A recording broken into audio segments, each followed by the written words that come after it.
is NSO on May 31st, India's gross domestic product, that is GDP growth, in 21-22 is estimated at 8.7%. This level of real GDP in 21-22 has exceeded the pre-pandemic, that is the 2019-20 level. On the supply side, major categories also surpassed the 2019-20 level. Available information for April and May indicates that the recovery in domestic economic activity remains firm, with growth impulses getting increasingly broad-based. Manufacturing and services purchasing managers indices, that is the PMI, for May point towards further expansion of activity. This is also corroborated by movements in railway freight and port traffic, domestic air traffic, GST collections, steel consumption, cement production, and bank credit. While urban demand is recovering, rural demand is gradually improving. The contact-intensive services related to trade, hotels, and transport have recovered in Q4 of 21-22. Going by the early results of our surveys, capacity utilization in the manufacturing sector increased further to 74.5% in the fourth quarter of 21-22 from 72.4% in Q3 of 21-22. So that is in the last financial year 21-22, between Q3 and Q4, the capacity utilization in the manufacturing sector increased from 72.4 to 74.5%. Capacity utilization is also likely to increase further in the current financial year. Investment activity is thus expected to strengthen, driven by rising capacity utilization, government's capital expenditure, and deleveraged corporate balance sheets. Improvement in investment activity is also reflected in pickup in demand for bank credit and persisting growth in imports of capital goods. Merchandise exports have remained buoyant with double-digit growth for the 15th successive month in May this year, while high growth of non-oil, non-gold imports is indicative of recovery in domestic demand conditions. Looking ahead, real GDP is expected to broadly evolve on the lines of the April MPC resolution. The forecast of normal southwest monsoon should boost kharif sowing and agricultural output. This will support rural consumption. The rebound in contact-intensive services is expected to sustain urban consumption. Our surveys suggest further improvement in consumer confidence and households' optimism for the outlook a year ahead. Business sentiment remains upbeat according to early results of our surveys. Nevertheless, the negative spillovers from geopolitical tensions, elevated international commodity prices, rising input costs, tightening of global financial conditions, and slowdown in world economy continue to weigh on the outlook.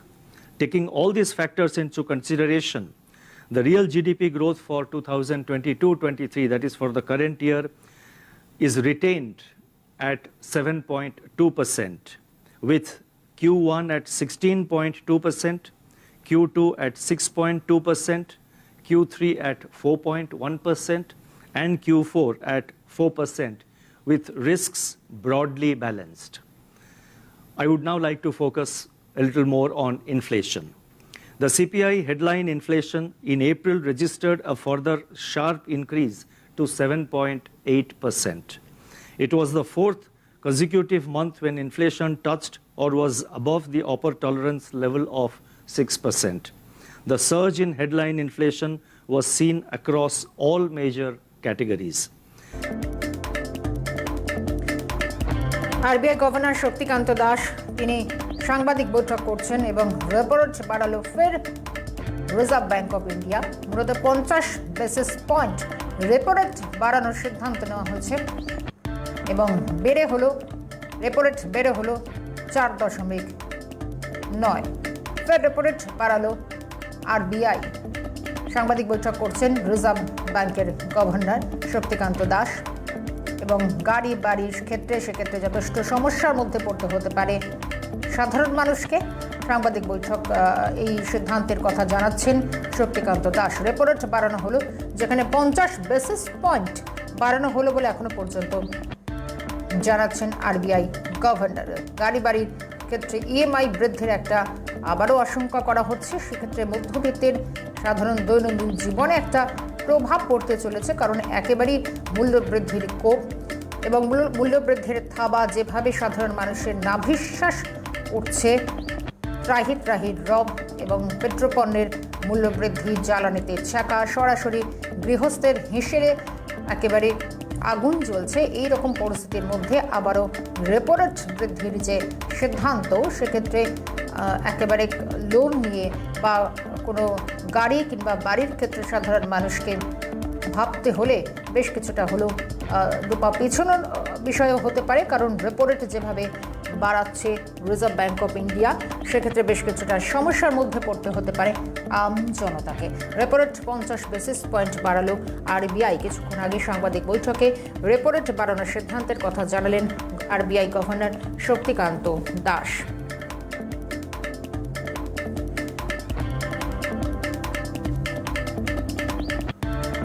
RBI governor ইতিমধ্যেই সাংবাদিক বৈঠক করছেন।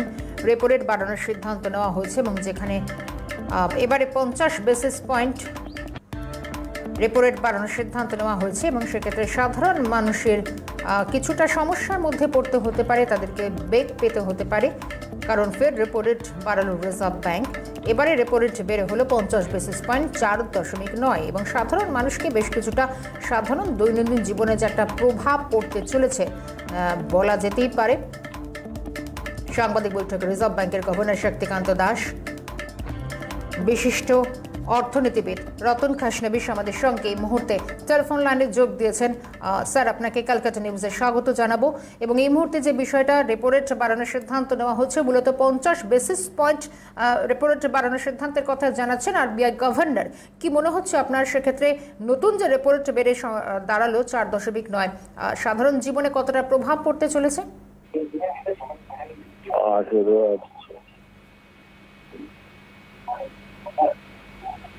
Sir, শোনা যাচ্ছে? Hello, আমার কথা স্পষ্ট শোনা যাচ্ছে? না, শোনা যাচ্ছে না, জোরে বলুন। সে জায়গায় দাঁড়িয়ে আরবিআই গভর্নর শক্তিকান্ত দাস এবং তিনি রেপো রেট বাড়ানোর সিদ্ধান্তের কথা জানালেন। 50 বেসিস পয়েন্ট আপাতভাবে রেপো রেট বাড়ছে বলে জানা যাচ্ছে।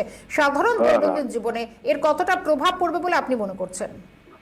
একটা হচ্ছে রেপো রেট বাড়া মানেটা হচ্ছে, মনে রাখবে, রিজার্ভ ব্যাংক যে সুদের হারে কমার্শিয়াল ব্যাংকে সুদ দেয়, সেই সুদের হারটা বাড়লো।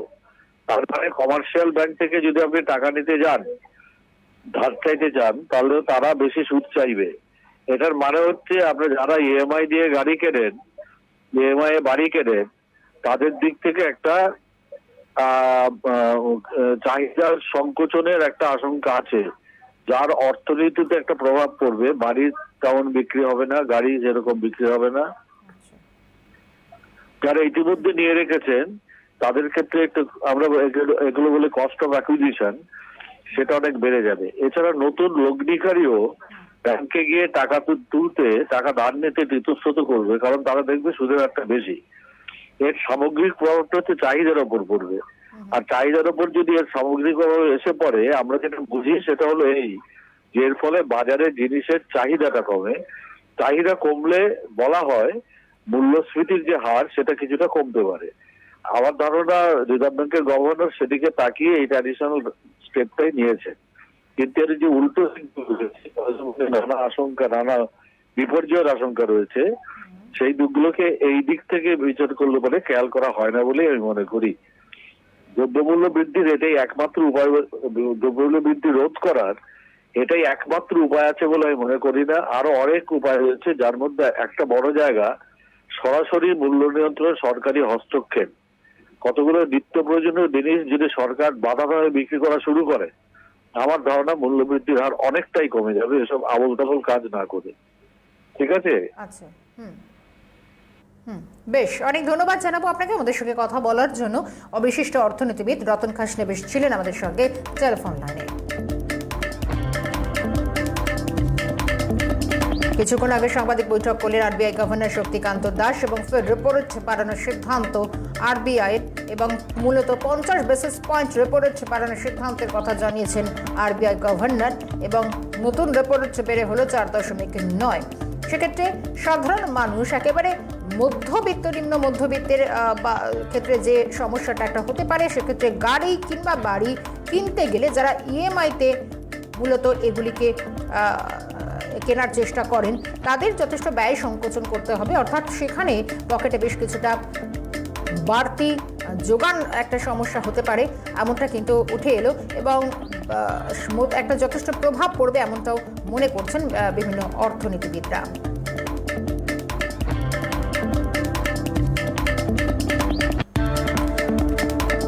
রেপো রেট বাড়ল ফের। আরবিআই গভর্নর কিছুক্ষণ আগে সাংবাদিক বৈঠকে বিষয়টি জানিয়েছেন। 50 বেসিস পয়েন্ট আবারও রেপো রেট বাড়ানোর সিদ্ধান্তের কথা জানিয়েছেন তিনি এবং সে জায়গায় দাঁড়িয়ে নতুন রেপো রেট বেড়ে দাঁড়ালো 4.9 এবং সাধারণ মানুষের ক্ষেত্রে যথেষ্ট সমস্যার মধ্যে পড়তে হতে পারে। একটা গাড়ি বাড়ি ইএমআইতে যারা কেনার কথা ভাবেন সেক্ষেত্রে একটা সমস্যার মধ্যে তাদের ব্যয় সংকোচনের জায়গাটা কিন্তু তৈরি হতে পারে।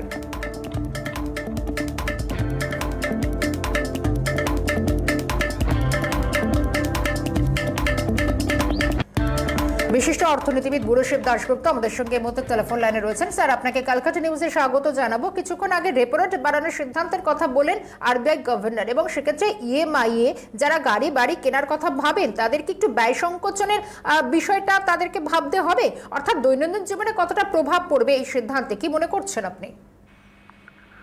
শুনুন, আমি কয়েকদিন আগে আপনাদের একটা প্রোগ্রামে আমি বলেছিলাম যে এখন সরকার বিভিন্ন ভাবে টাকা তুলবে এবং এর জন্য আমাদের মধ্যবিত্ত সবারই মোটামুটি চাপে থাকতে হবে।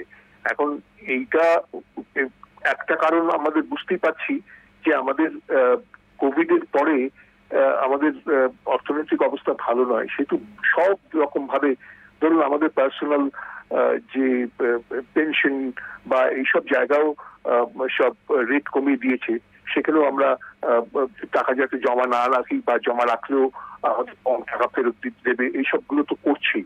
প্লাস এখন এই রিপো রেটটা করছে, এটা আরো বেশি রকম ভাবে আমাদের সাধারণ লোকের কাছে এফেক্ট করবে। আমাদের এতদিন পর্যন্ত একটা বাড়ি করতে গেলে বাড়ির লোন পেতে একটু সুবিধা হতো, লোনটা একটু কম দিতে পাওয়া যেত, কিন্তু এখন আর হবে না, সেগুলো বাড়বে। হ্যাঁ, এখন বলতে পারি যে বাড়ি কে করছে, সে যার পয়সা আছে সে করছে, সেটা তো ঠিক নয়, কারণ এটা আমাদের একটা ফান্ডামেন্টাল রাইটের মধ্যেই পড়ে যে আমাদের একটা বাসস্থান থাকবে, আমাদের খাদ্য থাকবে। হ্যাঁ, এইসব জিনিসের মধ্যে এখন হাত পড়ছে। এখন আমাদের যেগুলো আমরা সরকারের কাছে পেতে চাই বা পেতে পারি সেসব জায়গাগুলোতে হাত পড়ে আমাদের সেই ক্ষমতাটা আরো খর্ব করছে। এখন এই জায়গাগুলোতে আমাদের মেনে নিতে হবে। আমি যে বললাম আমাদের একটা বড় খাড়া। সেক্ষেত্রে স্যার একটা বিষয় একটু জানার চেষ্টা করব আপনার থেকে, যে একে তো মূল্যবৃদ্ধির থাবা এবং সেই জায়গায় দাঁড়িয়ে আবারও রেপো রেট যে ভাবে বাড়ানো হলো এবং সাধারণ জীবনে একটা প্রভাব পড়বে এমন একটা আশঙ্কা করাই যায়, সেক্ষেত্রে অর্থাৎ আবারও যে মূল্যবৃদ্ধির সেই জায়গাটাতে কোনোভাবে হ্রাস হচ্ছে না, সেটা বেড়েই চলেছে ক্রমাগত। এটা তো আমি বলছি যে এটা হতে বাধ্য। একটা তো যেটা পারছে না, যেটা আরো একেবারে আমাদের দৈনন্দিন জীবনে সঙ্গে যুক্ত, অর্থাৎ আমাদের জিনিসপত্রের দাম, যেটা আমাদের ট্রান্সপোর্টেশনের মাধ্যমে যেগুলো হয়, পেট্রোলের দাম কমেছে কিন্তু তার সঙ্গে সে পেট্রোলের বেসিক প্রাইসটা বাড়িয়ে দিয়েছে, সেটা একটা ধোকাই বলা যায় আর কি মোটামুটি। সেহেতু পেট্রোলের প্রাইস সেই অর্থে কমেনি, সেহেতু আমাদের জিনিসপত্র মানে যেহেতু ট্রান্সপোর্টেশনের দাম এত হাই, গ্যাসের দাম এত ভাই, এই দাম তো বেড়েই যাচ্ছে। প্লাস এখন আবার নতুন করে শুরু হলো আমাদের বাড়ি বানানো বা কোনো ধরনের লোন নিতে গেলেই আমাদের আরো বেশি ইন্টারেস্ট দিতে হবে। এটা হতে বাধ্য, কারণ আমি বললাম যে আমাদের উপর ওটা ঝুলছে। আমাদের এখন এটা আমাদের কোনো উপায় নেই, কারণ এতদিন আমরা মোটামুটি এটা চাপে ছিলাম। গভর্নমেন্ট অনেক মানে বলা যায় কনসেশন দিয়েছে, আমাদের অর্থনীতিটা ভেঙে পড়েনি।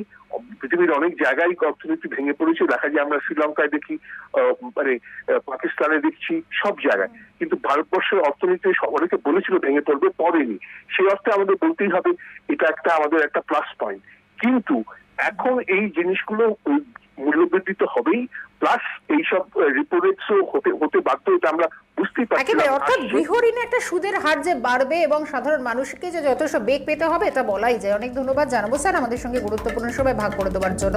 বিশিষ্ট অর্থনীতিবিদ বুড়োশিব দাশগুপ্ত ছিলেন আমাদের সঙ্গে টেলিফোন লাইনে।